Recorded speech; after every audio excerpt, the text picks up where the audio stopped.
Welcome to our series where we discuss the latest real estate trends with Canada's most prominent business leaders, asking better questions to help build a better working world. This is REimagining Real Estate. I'm William Yeager, a partner at EY Canada. In my role, I explore the newest real estate trends influencing the country's largest industry and ask the better questions that keep us ahead of the curve. Today, we get to speak with Richard Dansereau, who joined Fiera Real Estate in early 2021 as their president and head of global real estate. Richard, welcome to the series. William, it's an absolute pleasure. I really appreciate the invitation and delighted to have this chat with you today. Let's jump right into it. What asset classes and regions are you most bullish on as we head into a post-COVID world, and where do you plan on allocating capital? So I'm sure you've heard this from many of our peers already. The three poster children for real estate continue to be industrial, logistics, rental apartments, as well as life science properties. And so there's a lot of interest, not just in North America, but in certain parts of Europe as well.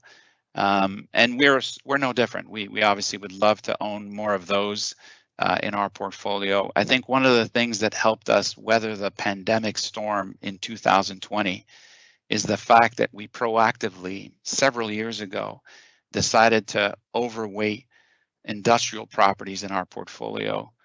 We're currently at something like 37% allocated to industrial, which served us very, very well. It's the only asset class, at least in our portfolio, that actually saw rents increase on a net effective basis in 2020. But with that comes a price. I mean, where there are few opportunities in the market right now. And whatever opportunities of quality there may be, they're very aggressively bid because there's tremendous amounts of capital that has been literally sitting on the sidelines since March of last year. And that capital is interested in those three asset classes in particular, which translates to prices being pushed up to levels that sometimes become uncomfortable. And so investors are confronted with making concessions, either a concession as it relates to quality, go down the quality line in order to maintain returns, or concessions in returns, going lower on returns in order to maintain quality. And that's a dangerous game. And so I think that investors are well advised to be disciplined, and in our case, perhaps be contrarian. There may be great opportunities in strip retail that still is not as favored as the other three in good growing markets that we could do very well on. There could be great opportunities on the office side as well. And so we're out there looking for those opportunities. One thing we won't compromise on is the markets. And so we're focused on the 6 major markets in Canada: Vancouver, Calgary, Edmonton, Toronto, Ottawa, and Montreal. And so we won't compromise on the depth of the market. For us, that's very important. And again, looking at all asset classes, but like everyone else, favoring those 3 in particular. Richard, really interesting insights. What trends do you anticipate will come to the forefront in 2022? I have to tell you, having lived and worked in New York for 11 years and focused primarily, if not exclusively, on rental apartments in Manhattan, I did try to keep tabs on what was going on in other markets, obviously in Canada, as well as the US and other asset classes. I have to say that Canada doesn't have anything to envy from the United States. We're very, very similar in how we operate and the trends, whether it is as it relates to prop tech, for instance, that whole wave in the United States, which started maybe 5 years ago, is very much of a wave here in Canada as well. I think the only difference is the sheer law of numbers. You multiply by 10 when you're dealing with the US compared to Canada. And with that comes a lot of differences for sure. But the markets are equally transparent and accessible.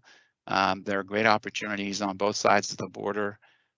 Real estate is managed in a very, very similar way.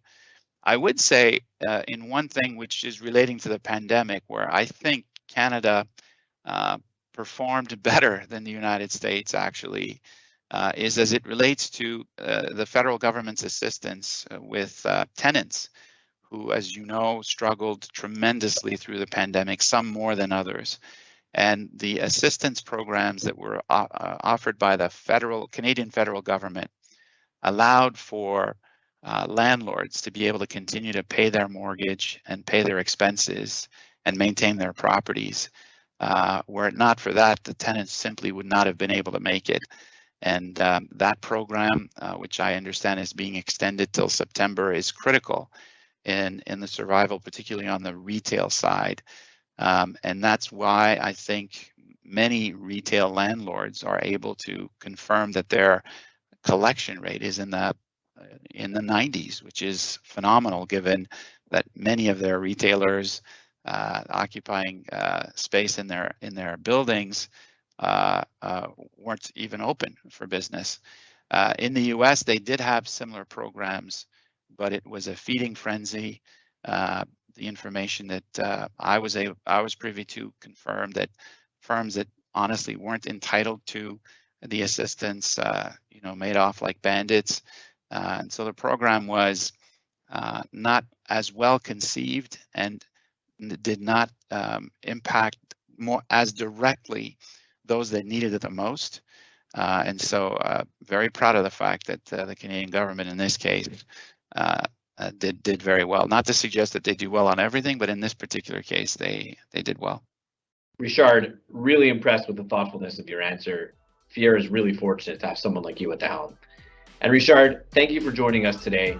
It's an exciting time in Fiera, and we look forward to seeing all your predictions come to fruition in 2022. Well, thank you. Thank you for having me. It was a lot of fun. I enjoyed our chat, and let's do this again soon.